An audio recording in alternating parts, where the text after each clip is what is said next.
Hopefully you can hear us, because we are live coming at you from Periscope, Twitter, and about 5,000 other pieces of equipment that we don't understand. Thank you so much. There's a lot of duct tape in here. There's a lot of duct tape, and if you could see behind the scenes, well, we just won't go there. So, First anyway. of all, they'd see the thousands of people that are here with us tonight. Yes, thousands of chairs. Thank you so much for being here. We're going to talk loud because there's an air conditioning system in here, and there's bells and whistles of all kinds holding this together. So thank you very much for joining us. I know there'll be people joining us as we go along. We're going to record this and put it on broadcast Facebook.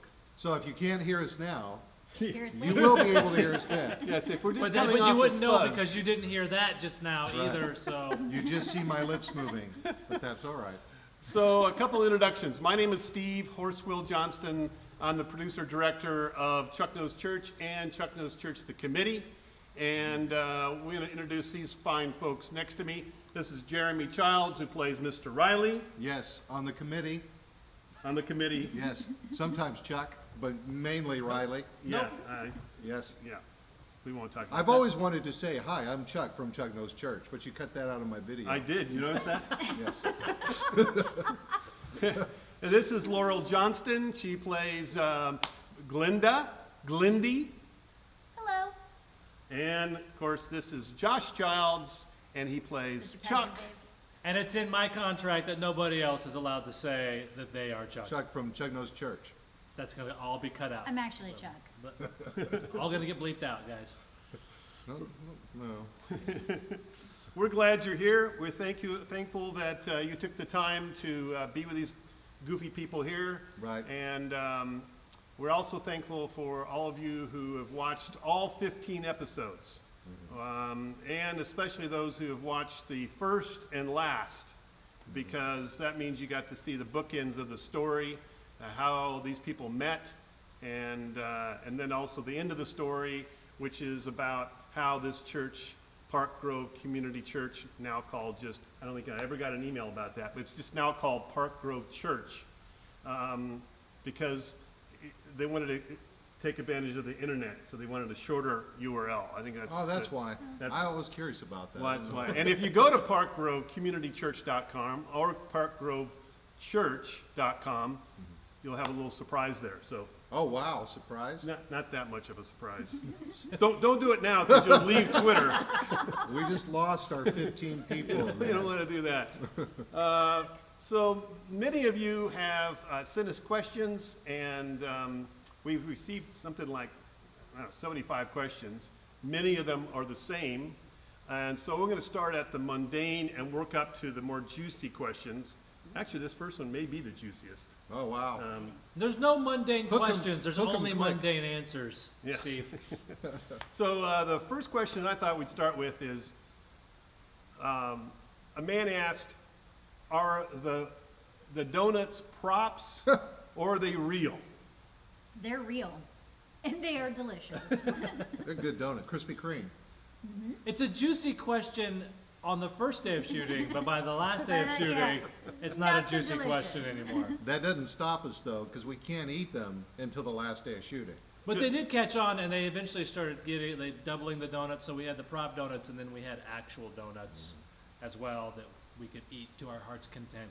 Right. But if you take a bite of a donut during a scene, that means with each setup, you've got to take another bite of another donut. So you notice rarely do we actually eat the donuts, because it's a full dozen. by the time No one we can be finish. on a donut high for that long. Right.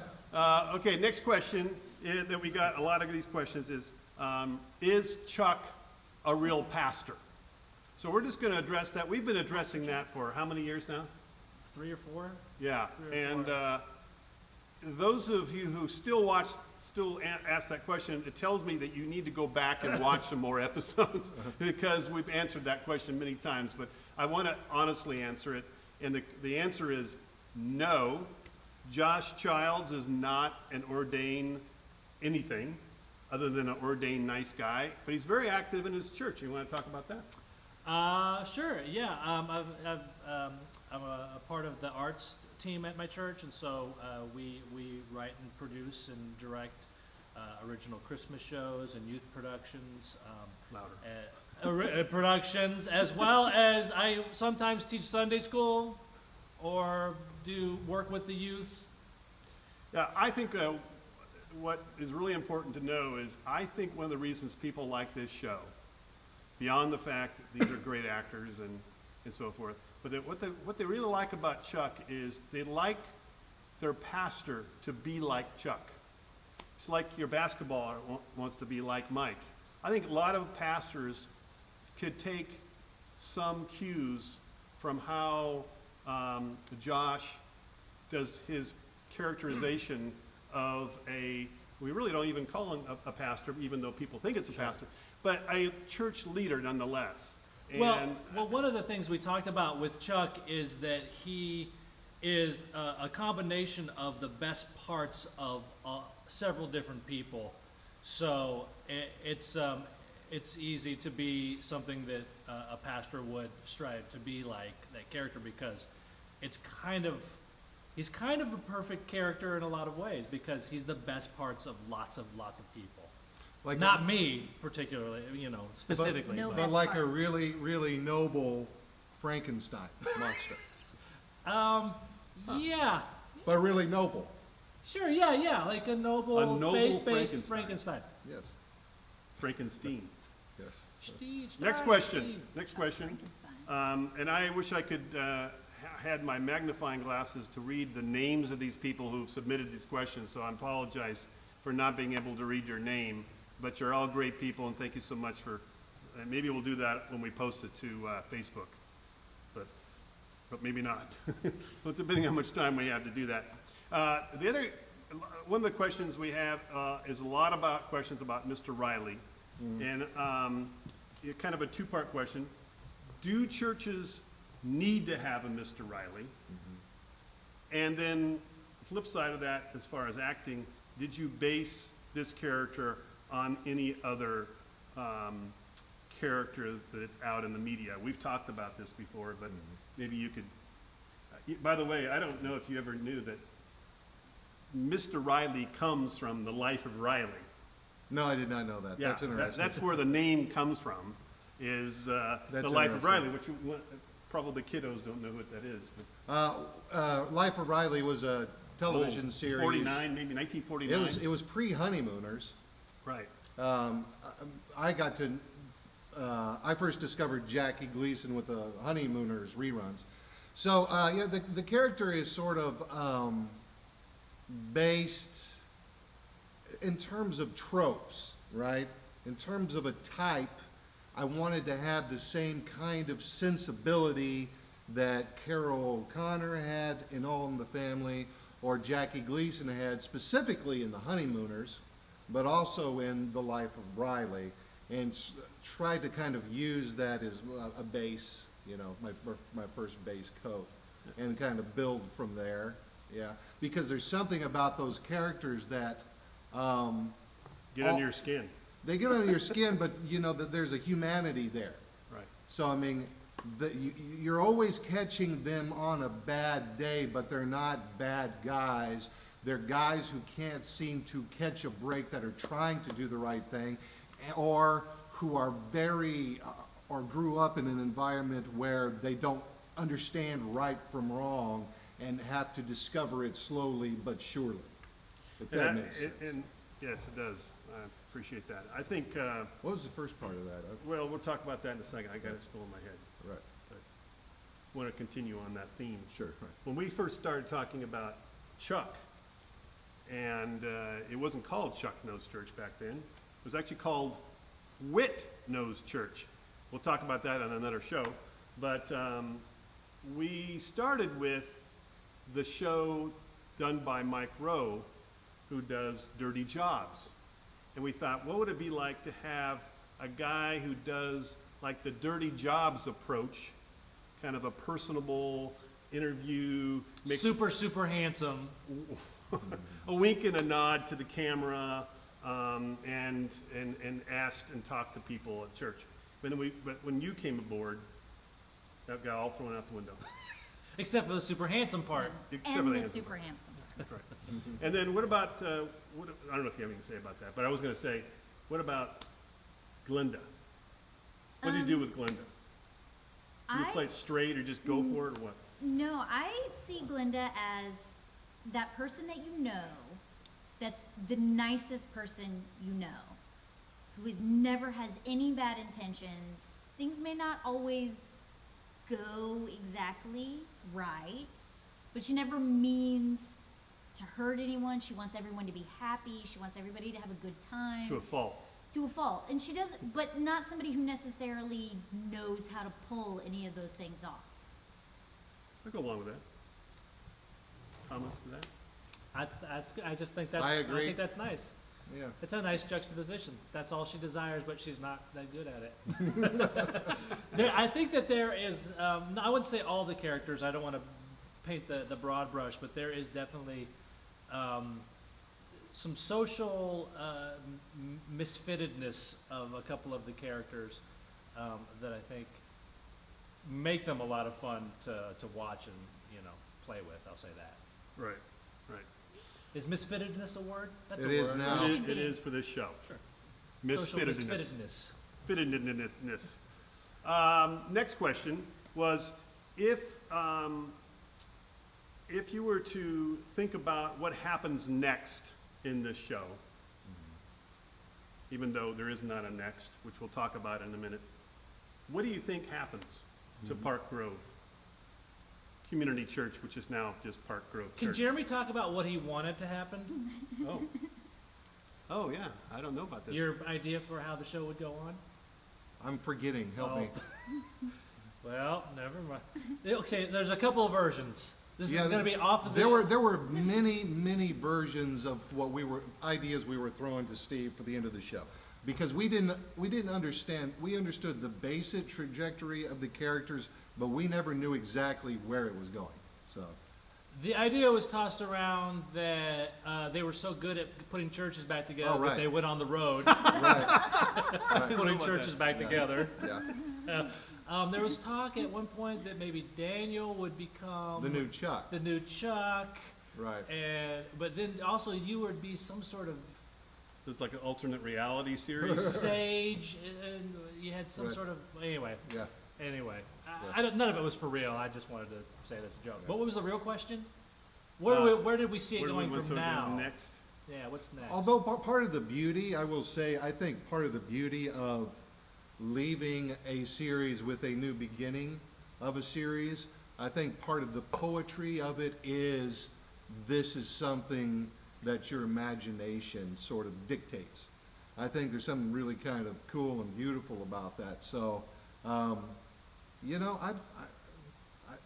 where it goes next, it would be an interesting discovery, but I think it'd be the same kind of discovery we had from episode 1 to 15, Sure. It would be an involvement, a step-by-step involvement that maybe started out in one trajectory and went someplace else and pinged off walls. I actually read some comments in the Facebook feed of people who had ideas where they're like, "No, I want to see. Yes. Let's keep watching Park Grove now. Let's see him tackle other issues with the church." Or there was a couple of other ideas, and I thought all of them were really, they're. It's By like the you said, way- use your imagination. To take this in a different, Gloria Hill wants to know, are you wearing something green? Yes, I Yes. am. Everybody but Chuck. Laurel is, but not the star of the show. Okay, next My question. eyes are green. Well, Laura didn't answer. Do you have I- an answer to that? No, not to that question. The one before about. What? Do you have any ideas on where you think the show should go?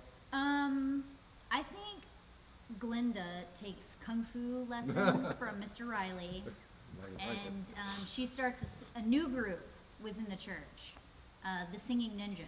I like it. And Nice. they're very popular. The Sinjas. All right, No. Okay. moving on. Choreography Ivy in Gill church. from Facebook. Ivy Gill. Ivy asked, which we've got several of this, and so we might as well just deal with it head on. All right. Okay. Ready for this? Yeah. I noticed that Mr. Riley and Chuck have the same last name. Actually, Mr. Riley and Chuck don't, but the actors do. Right. Yes. And Because my last name is Riley, and his is from Samuel Nose Riley. Church. Nose Church. Nose Church is his last. Yes, Josh and Jeremy are two of Nashville's best actors. One of the questions and so is Laurel, by the way. She doesn't do quite as much as She doesn't have the same last name as because she us. actually makes money in her life. Right. Very but, true. Very true. But yes, they are brothers in real life and not, Oh, on, the, always not have on the been. show. We always have been. Isn't that weird? Which I was a little fearful of when we started it, but it worked out okay. They fight Oh like my God, brothers too. this in is case going to you're go wondering. bad. Are all of you Methodist or of varying denominations? And we won't spend a lot of time with this, but I don't usually talk about this, but I am a United Methodist ordained elder, and those of you who speak Methodist know what that is. For the rest of you who are not United Methodist, it just means that I'm a pastor. I consider these three people pastors, but they're just not ordained pastors. And I know that Josh is actively involved. All three of them are people that are spiritual, but they're not pastors. So there's nothing else to talk about there, is there? I don't think so. That pretty much answered it. Okay. So Pastor Chuck, are you a pastor? No. Just got that question. Again. Are you or From Aaron? you're not? So you're not a pastor. You know what? sure? Here's what's going to You happen. are. I'm going to go out. I'm going to get ordained. I'm going to go to seminary. I'm going to become a pastor. By the time I do that, everyone will say, Chuck's not a Wait a minute, pastor. you're not a pastor. And I'll be like, no, I am a pastor, I promise. He's just an actor. So far. Did all of you have committee experience to draw from prior to this? That comes from Katie from Facebook. Katie That's a good Stam. question. That's a good question, Katie. I did. Yeah. My whole life is a committee. You think that I'd spend a lot of time doing this show? It's only a 1/10 of my life. 90% is in committees, trying to get the show done or doing something else. I mean, aren't you? Your job in other lives besides, I mean, you do a lot of committee work. I went to the degree that Laurel you is or Laurel did. Laurel is not only an actor, she's also a lawyer, Yes, that is technically true. which is pretty cool. Technically true. Technically spoken like a lawyer. That is technically true. It is technically true. We're gonna go. I Please can do neither- not ask me for I can legal neither advice. confirm nor deny. The truth. 5 or 6 more minutes, guys, and we'll. Okay, this one I'm kind of reluctant to answer this question because I think we've talked about this a lot on set. Tim Wells, who's one of my best friends and also the writer for the show, came up with the character of Pete. I think of Pete as a show that another show that I have in mind of doing someday. It's kind of a janitor prophet that the pastor uses to get out of a tight spot theologically, or is really down in the dumps about perhaps their congregation, about some issue in their congregation, and the Pete equivalent in that show kind of shows up and gets that pastor out of a tight spot. And I think of it similarly. And Technically, that's correct. but Technically, you are correct. one of the things I think would be interesting for you guys to talk about is, does Chuck only see Pete? You're looking at me like, do I really want to answer that question? I can answer that question. Because I thought about this, honestly. I think the way that I looked at it was that Chuck sees the Pete that we see in the committee. There is a Pete for everybody there. Anybody who's had that relationship, anybody who's had that need. Maybe it doesn't look like the Pete that we saw. That it's more personal for each one, and each of them sees someone different, someone that speaks more directly to them. That's great.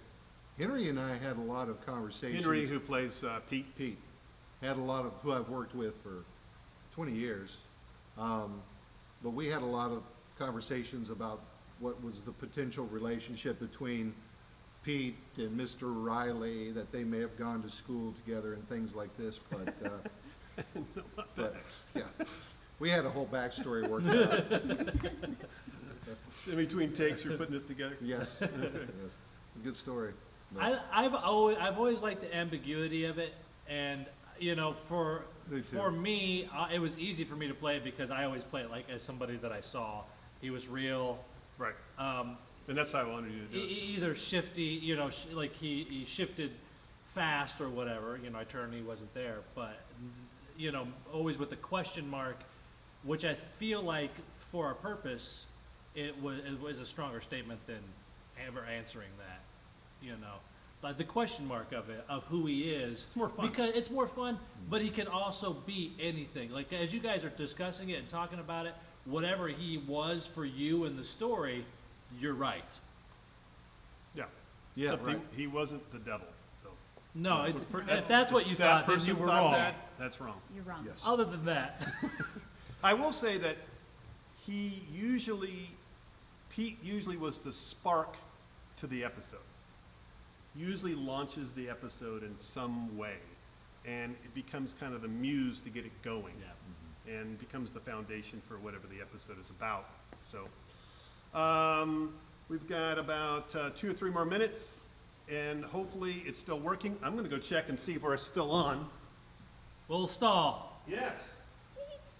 I think we're still on. Hooray! I don't know if anybody's tuned in, but Possibly without sound. Yes. Without sound. God, I hope that you got the microphone turned on. It's Laurel's so. phone. So, and it's an Laurel Who was not Android. Today. supposed to provide all any have- technical support. We I all have don't do that. iPhones, and she's got an Android, and we're using hers. Go figure. Okay. One of the biggest things that we got asked a lot is, why is the show stopping? You know, we're kind of at our peak viewership for this last episode, which was just launched Monday. Over 100,000, well over 100,000 viewers of that, and you know, for a little web series that's faith-based and a teaching tool, we've done okay. The principle has been, you lead with entertainment, you try to have good character development, and then the teaching has to come second. Because when the teaching comes first, everything collapses and no one watches. So we tried to be entertaining first, and I learned that from other things in my life and doing other stuff, and probably you guys have too. But Can I say I something? feel like I'm talking a lot. I want you guys to. Well, it's interesting you say that because I've had a lot of people ask me questions like, I'm looking at questions. why is Mr. Riley grumpy? Right. What is Mr. Riley, why does he have an attitude problem? I think Steve really keyed in on this. This is a narrative, which means we need to have a conflict, which means we need to have an antagonist. Otherwise, every episode would be a teaching tool whereby the committee says, Chuck, we have this problem. Chuck says, here's the answer, and everybody claps hands and leaves. And Good point. and you're going to lose viewership because there's no narrative there. Therefore, you know, in developing an antagonist, throwing in these conflicts and things like that, I think that's what helps our viewership, you know, invest a little Sure. emotion. if that makes And I sense. would add that the antagonist isn't always Mr. Riley. And not a villain. There's a difference between an antagonist and a villain. Go ahead. Yeah. Well, and it's not always Mr. Riley, and it's also that the purpose of that is so people look at the people that they actually are working with and making these journeys with together, and they recognize that, you know, if they can relate to us in their own life, then we're doing our job in telling the story, because they're able to displace that in their own circumstance and go, okay, they use these tools, they ask these questions, we can ask these questions, and it's a safe place because you kind of already saw, you know, Riley and Chuck or whoever duking it out, and it's okay if you're Riley and you're Chuck have to duke it out a little bit. And they all know that the duking out is for a good Yes, purpose. it's not a fight. We're not really fighting. We're And trying There's to nothing figure out wrong a with problem. conflict. Right. Conflict is Good. is And- is important. And when I say, not to just dwell on Mr. Riley, but when I say the difference between an antagonist and a villain, a villain, I think, is very black and white. It's very stereotypical. We walk into this series with Mr. Riley having done everything he could to save the Right. church. He's unable to. He's at the height of tension, and the church is about to collapse. He doesn't want it to. Enter the committee. Enter Riley. See what I'm saying? So we're entering with high stakes. So yeah, he's grumpy, but a lot of people would be grumpy. It's just not that he happens to be a grumpy guy. So even as an antagonist, this is built on something solid. It's not just pulled out of the air. Well, we need a grumpy guy to act as an antagonist. Well, yeah, so that I there's think- no reason for it, right? When Tim and I conceived this, it was, you've got Josh or Chuck that pushes the agenda. You've got Riley that pushes back on the agenda. You have Glinda, where a lot of the jokes go through, and she's able to say things plainly and to the point. So you're able to get to the point of the scene through your character. You've got Daniel, where a lot of the jokes go through with you. So that's the two sides of it, maybe sometimes even the same coin. And then you've got Beasley, who really, all she really wants to do is push the entire church in the right direction. All those characters really exist on any TV show. And so we just capitalized on that. Or We're in any gonna- church. Yeah, any church. That's true. We're going to wrap it up, but I wanted to say the reason this show was canceled had primarily to do with funding. It's a very expensive show. We did 15 episodes. They're expensive to do. We felt like we wanted to end it. We could have gone on for 3 or 4, even 5 more episodes, but we felt like we wanted to end it on a high note. We wanted to end it near Easter, which this episode 15 was really about resurrection, about turning things around and rebirth. And but it had a lot to do with funding. We're going to try to get funding to do something else, but unfortunately, this show, there's possibility, because we all believe in miracles, I guess, but there's a possibility it could come back, but I think the better solution is what's next. So, anybody else any last words to say? I think we've kind of gone over our time, so I want to... I'm glad we could end on a high note. Yes. Yeah, me too. I liked it whenever you said miracle, Laurel crossed her fingers. Luck. Yeah. A lucky miracle. Last Don't make words? fun of me. You didn't even No, wear I green didn't. on I St. know. Patrick's Day. Last word. Do you have a last word for the? Last thing you want to say before we head out? Thank you all for watching. I mean, it really wouldn't have been the same without all of the comments on Facebook and the encouragement. I mean, The there show were- was on Facebook. This It was- show lived on Facebook. It was great to go through and read them and people, and talking People about cared. talking about the Yes. way that it really helped people address things in their own churches. That was great to have every month when a new episode went up. Last word? Um, All of us couldn't be here tonight, so it's just just the three of us. Just 3 of these. I did have fine something really great that I was just gonna say, and then I forgot it. So Great. you want Now- to say Just like something? you. See if I can Pressure's think on of you, it. man. What it was? I said my last words. You did. Yeah. All right. Well, I'm glad we left on a high note. that was your last. and then I'm slowly dragging that note I down. I will say real quick, not to take too much, but I will say it's really interesting because we work in a little studio. There's what, 20, 25, what is it? 30 total. I remember. what I said. 30 total with cast and crew, and we come together every month and do it. So it's weird that so many people are watching it because we're in our own little Yeah. universe over there. Bubble. It's like, It's all come down to this, the 4 of us and probably 5 people out there. yeah, yeah. High five, people. All right, my last thought was, and I've mentioned this even in an interview and stuff with some of the behind the scenes footage, but none of I think I speak for about everybody when I say that meant so much more to us than we thought it was going Right. to. I thought, I mean, even after doing regular Chuck series for so long, going into this, I thought, oh, this will be a fun little thing to take, to take our brains and we'll have a different point of view for a little bit, and then we can. And that was not the case for me at all. And the talk around the set and with all the cast and crew is that it really snuck up on us what an important thing this became for all of us. I think even though the three of them they do a lot of projects, they do a lot of acting, not only in this town, Los Angeles and Atlanta and Chicago and all the different places. This show, it won't be forgotten in our lives. It No won't. doubt. We're going to try to figure out how to do something else, but I never forget. Last thing I'll say is seeing behind the scenes of Shawshank Redemption, and one of the B actors, one of the non-principal actors said, my rest of my career, I'm going to try to duplicate this experience. And that's exactly how I feel. So thank you so much. We appreciate you watching, whoever is watching. If you didn't see it on Twitter, there's another camera over here, and we're going to play it back on Which we've Facebook not been sometime, looking at at all. which we haven't been looking at. So all these people watching There's this. a we're gonna camera look over here? Look at at. that. Anyway, thanks a lot, guys. Have a great night.